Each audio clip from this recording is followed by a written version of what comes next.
Hello everyone, welcome to my YouTube channel. आज मैं आपको NCERT maths class 9th exercise 8.1 से इसका क्वेश्चन नंबर 3 कराऊंगी।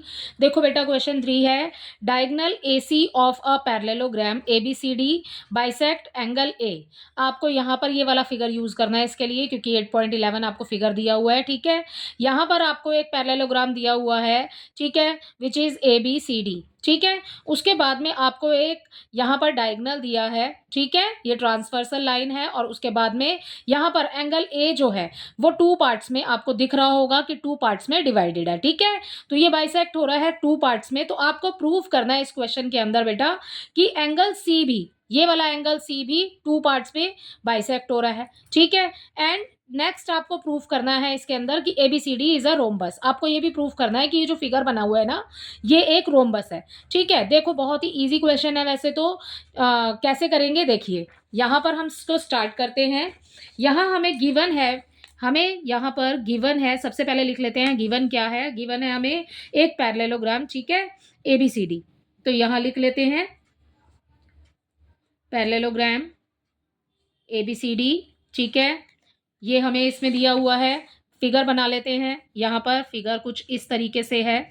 ठीक है, उसके बाद में ये आपकी हो गई लाइन। ठीक है, angle A B C D लिख लेते हैं। पहले यहाँ पर इसके नेमिंग कर लेते हैं, उसके बाद ये हो रहा है हमारा बाइसेक्ट। ठीक है, तो ऐसे है, आपको प्रूफ करना है कि ये वाले भी टू मतलब बाइसेक्ट हो रहा है, टू पार्ट्स में है। ठीक है, ओके, देखिए यहाँ पर हमें गिवन है बेटा एक पैरेललोग्राम। ठीक है, उसके बाद में यहाँ चलो इसके एंगल, आपको एंगल ए दिया है। एंगल ए कितने पार्ट्स में है? यहाँ पर टू पार्ट्स हैं। ठीक है, तो देखिए इसको हम नाम दे देते हैं 1। ठीक है, और नीचे हम इसको नाम दे देते हैं 2।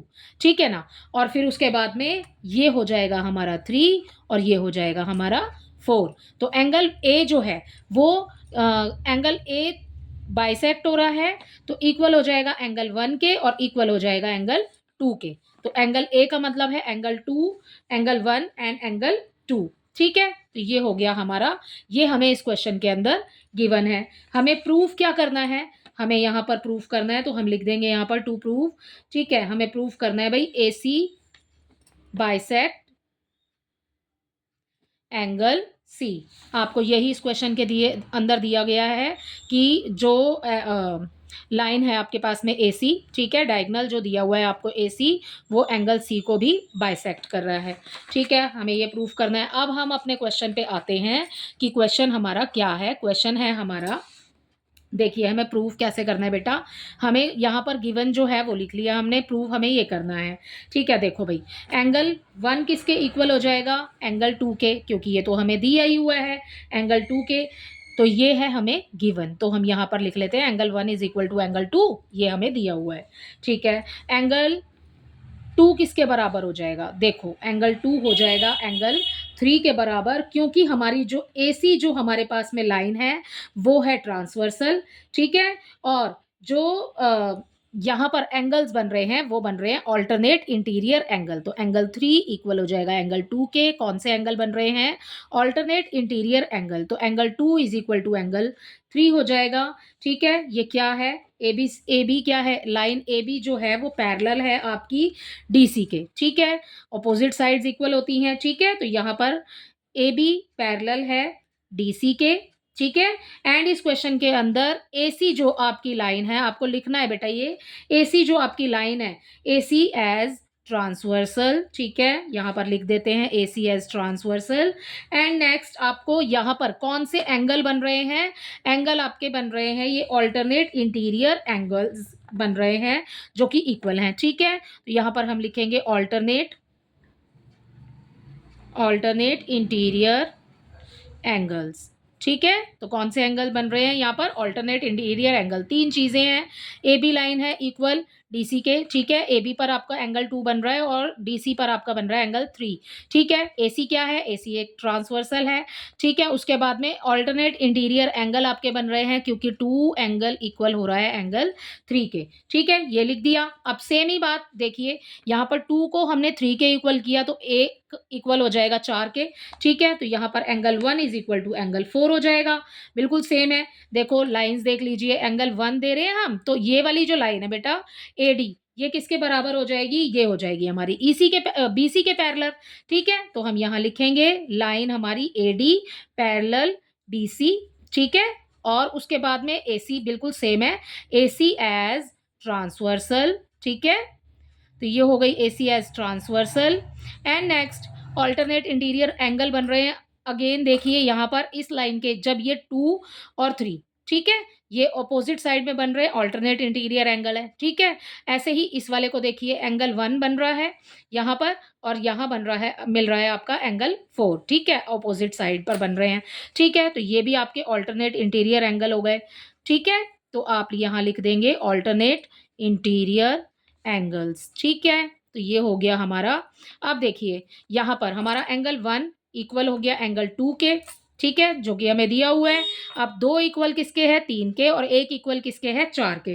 तो अब आपने इस क्वेश्चन में हमने ये देखा कि सारे एंगल्स एक दूसरे के बराबर आ रहे हैं भाई, ठीक है। सो हम ये कह सकते हैं यहाँ पर कि एंगल 1 इक्वल हो जाएगा एंगल 2 के, एंगल 2 इक्वल हो जाएगा एंगल 3 के, क्योंकि हमने प्रूफ किया एंगल 2 एंगल 3 के बराबर है, ठीक है। और एंगल 1 किसके इक्वल है, एंगल 4 के, ठीक है। तो ये आपके सारे एंगल्स हो गए इक्वल यहाँ पर, ठीक। तो एंगल जो 3 है, एंगल 4 इक्वल हो जाएंगे। यही आपने प्रूफ करना था कि एंगल सी जो है वो बाइसेक्ट हो रहा है।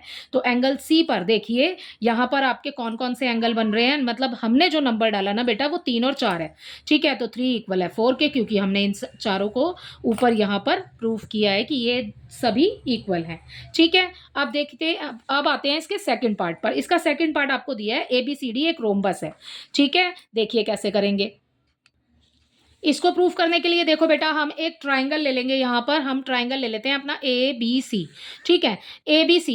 अब ABC जब हम ले रहे हैं अपना ट्राइंगल, तो देखो ABC, यहाँ पर ABC हम ले रहे हैं, तो 2 किसके इक्वल है, ठीक है, ये 4 के इक्वल है, ठीक है। अभी तो हमने ऊपर प्रूफ किया है ना इस वाले पार्ट में, तो हमने ये प्रूफ किया कि 2 इक्वल है हमारा, 4 के इक्वल है, ठीक है। तो अब अपना लिख लेते हैं यहाँ पर कि सेकेंड पार्ट के लिए अपना यहाँ पर इन ट्राइंगल ABC, अपने ट्राइंगल ABC को देखेंगे।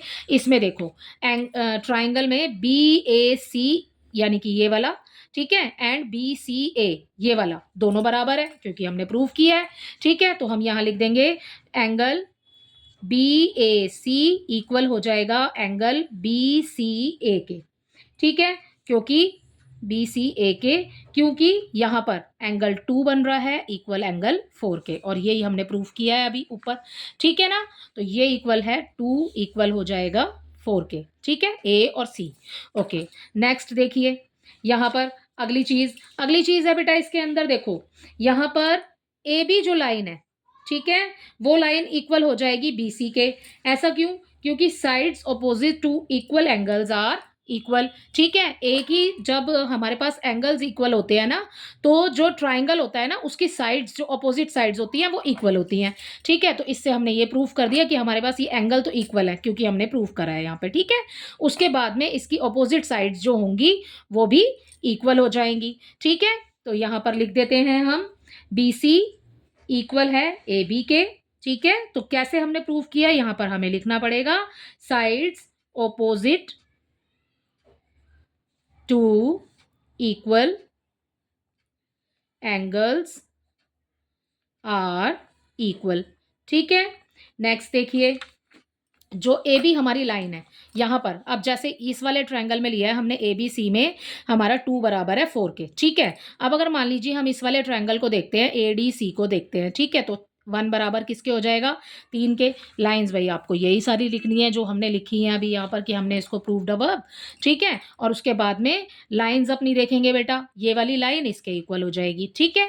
तो अब ये वाला प्रूफ किया, उसके बाद में ये वाला मैंने आपको बताया। अब देखिए यहाँ पर AD जो लाइन, जो हमारी ये लाइन है ना AB, ये किसके बराबर है, CD के बराबर है। क्यों, क्योंकि हमें ना क्वेश्चन में दिया हुआ है कि ये एक पैरेललोग्राम है, ठीक है। तो हम यहाँ पर लिखेंगे अपनी लाइन के लिए AB इक्वल हो जाएगा CD के, ठीक है। और जो लाइन AD है वो बराबर हो जाएगी BC के, ठीक है। तो AB AD, ये वाली लाइन AD, ठीक है, ये किसके बराबर हो जाएगी, ये हो जाएगी BC के, ये BC के इक्वल है, क्योंकि opposite sides sides of a parallelogram are equal। ठीक है। सो यहाँ पर देखिए, अब हमने यहाँ पर अपने एंगल्स को प्रूव किया और लाइन को प्रूव किया, तो अब हम ये कह सकते हैं कि जो हमारी लाइंस हैं, जो हमारी लाइंस बनी हुई हैं इसमें, ए बी किसके इक्वल है, बी सी के, और ए बी इक्वल है डी सी के, और ए डी इक्वल है बी सी के। ठीक है, तो हमने जैसे सारे एंगल्स को इक्वल प्रूफ किया है, हमने सारी लाइंस को भी इक्वल प्रूफ कर दिया है। तो यहाँ पर लिखेंगे हम ए बी लाइन इक्वल हो जाएगी लाइन बी सी के। ठीक है, ये वाली लाइन देखो, ए बी लाइन जो है वो इक्वल हो जाएगी बी सी के। ठीक है, एंड सी डी जो लाइन है वो इक्वल हो जाएगी हमारी डी ए के। ठीक है, तो यहाँ पर लिख देंगे C D equal D A. ठीक है, जब हमने सारी लाइंस को इक्वल प्रूफ कर दिया बेटा, सो हम कह सकते हैं कि A B C D is a rhombus. ठीक है, सो यही आपको बताना था इस क्वेश्चन के अंदर कि ABCD जो एक पैरेललोग्राम है वो एक रोम्बस है। ठीक है, पहले हमने ट्रांसवर्सल करके इस लाइन को, और हमने बताया कि एंगल A जिस तरीके से बाइसेक्ट हो रहा है वैसे एंगल C हो रहा है, और सेकेंडली आपको इस क्वेश्चन के अंदर बताना था कि ABCD एक रोम्बस है। सो हमने यहाँ पर वो भी प्रूफ कर दिया है सारी लाइन्स को इक्वल करके कि ABCD इज अ रोम्बस। ठीक है, इसी के साथ आपका क्वेश्चन नंबर 3 कंप्लीट होता है। आई होप ये आपको अच्छे से समझ आया होगा। Thank you.